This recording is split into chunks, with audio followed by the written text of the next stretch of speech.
Cancer Healer Center, a new beginning.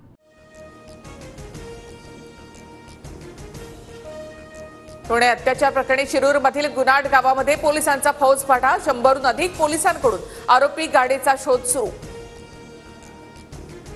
Pune प्रकरणातील आरोपी उसाच्या शेतात लपल्याचा संशय, ड्रोनसह डॉग स्क्वॉडच्या माध्यमातून तपास सुरू। आरोपीला काल गावच्या आसपास काहींनी पाहिल्याची माहिती। लाडक्या बहिणींवर अत्याचार करणाऱ्या नराधमांना फाशीची शिक्षा होण्यासाठी सरकार प्रयत्नशील। पुणे अत्याचार प्रकरणानंतर उपमुख्यमंत्री एकनाथ शिंदेंचं आश्वासन।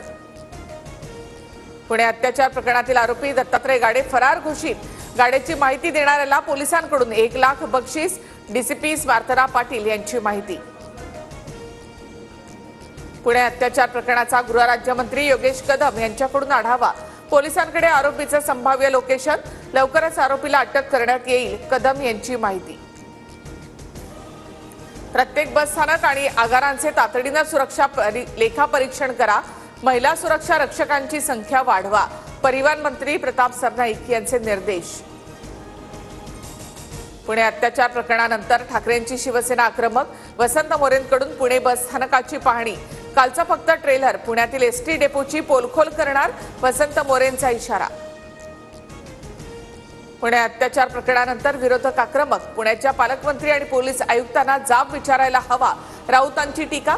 तर पोलीस आयुक्त चॉकलेट खात बसलेत का, वडेट्टीवारांचा संतप्त सवाल। पुणे प्रकरणातील आरोपी सत्ताधारी पक्षाचं काम करणारा होता, अंबादास दानवेंचा आरोप। तर आरोपीचे कुणाशीही लागेबंधे असले तरी कारवाई होणार, एकनाथ शिंदे यांचं उत्तर। आरोपीच्या मागे राजकीय व्यक्ती आहे असं म्हणणं चुकीचं, पोलीस लवकरच आरोपीला पकडतील। पुणे अत्याचार प्रकरणावर छगन भुजबळ यांची प्रतिक्रिया। पुणे प्रकरणातील आरोपी दत्तात्रय गाडेचे शिरूरचे आमदार माऊली कटकेंसह आजी-माजी आमदारांसोबत फोटो, मात्र माझा गाडेशी काहीही संबंध नाही, माऊली कटकेंचं स्पष्टीकरण। संतोष देशमुख हत्या प्रकरणी सीआयडीकडून बीडच्या विशेष मकोका कोर्टामध्ये आरोपपत्र, जवळपास 1,500 पानांचं आरोपपत्र दाखल। इंद्रजित सावंत धमकी प्रकरणी प्रशांत कोरटकरच्या शोधासाठी नागपूर पोलिसांचं पथक मध्य प्रदेशातील बालाघाटला। कोरटकर बालाघाटला असल्याची पोलिसांना गोपनीय माहिती। इंद्रजित सावंत धमकी प्रकरणी प्रशांत कोरटकरवर कारवाईसाठी कोल्हापुरात आंदोलन, खासदार शाहू छत्रपती आंदोलनामध्ये सहभागी, कोरटकरला अटक करण्याची मागणी। लाडक्या बहिणींच्या खात्यामध्ये आज फेब्रुवारीचा हप्ता जमा होण्याची शक्यता, वित्त विभागाकडून 3,490,00,000 वर्ग। नव्या निकषानुसार लाडक्या बहिणींना पैसे मिळणार।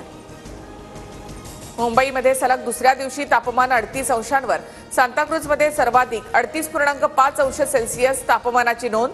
मुंबई आणि परिसरात उष्णतेच्या लाटेचा पूर्वानुमान। Cancer Healer Center, a new beginning.